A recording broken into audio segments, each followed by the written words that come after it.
Mobile Trader: How to use the XM Android tablet Part 1. In this video, we are going to demonstrate the complete set of steps to use the XM Android Trader application on your Android tablet. After you log into the MT4 XM Trader platform, you will see the MT4 Mobile Trader interface.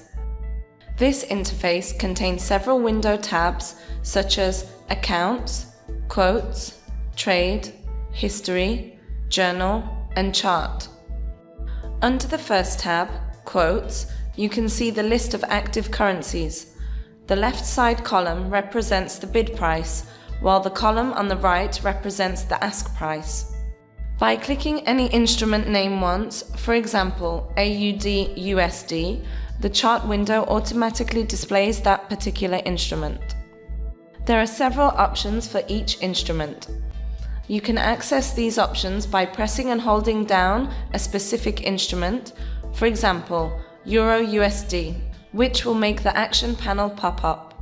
The last option on the action panel is the Advanced View mode. This option shows you the current spread of an instrument, the time when the price was last updated, and the high and low values of the market prices for that specific day. In order to go back to Simple View mode, click and hold the selected instrument and choose Simple View mode. Remember that the Simple View mode option only shows you the instrument name with the current bid and ask price. The next option of the action panel is Symbol Properties. By clicking here, you have the properties of the selected instrument displayed. In our example, this is Euro USD. Click the Back button to return back to the main screen. We will explain the new order option of the action panel further on. On the right-hand side of the platform, you can see the chart window. You can adjust how the charts are displayed by going to the Settings menu and locating the Line Type option. The first option is Bar Chart. This displays the chart as bars. The second option displays the charts as candlesticks. This is already ticked by default. The third option is the Line Chart, which displays your chart in the form of lines. By clicking on Chart, several options appear. Here you can decide how the time period should be displayed on your chart. In our example, we will choose M30, which stands for 30-minute time periods. Here in the same menu, you can access Object, Crosshair, and Indicators. Remember that the Android MT4 tablet application has moving average and RSI indicators attached by default. The moving average indicator is displayed on the main chart, while the RSI is displayed in a separate window. By clicking once on Indicator, you can see the parameters where you have the option to change the properties of the selected indicator. Don't forget that these options vary according to the indicator selected.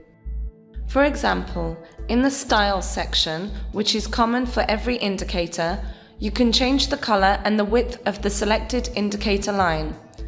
You can press Done to confirm changes or press Set to Default to restore the default settings. By clicking the plus symbol located at the right side of each indicator, you can see the list of indicators where you can choose a specific indicator. Let's attach, for example, the Bollinger Bands indicator to the main chart by selecting it and pressing Done. After you attach the new indicator to the main chart, you can see that the selected indicator has been added under the main chart column and chart window. If you press and hold down a specific indicator, for example the moving average, a mini action window will appear, giving you the option to edit or delete that particular indicator. Clicking the Edit button takes you back to the main indicator parameters screen. If you want to remove that specific indicator from the list, simply click Delete. Going back to the main indicators window, you will see that the moving average indicator has been removed from the main chart indicators list. The same steps can be repeated to remove all attached indicators. You can also delete multiple indicators at once by pressing the bin icon and selecting Unwanted Indicators. You will be redirected to the main chart window, where you can see that all indicators and extra windows have been successfully removed from the chart window. End of part 1. Thank you for watching.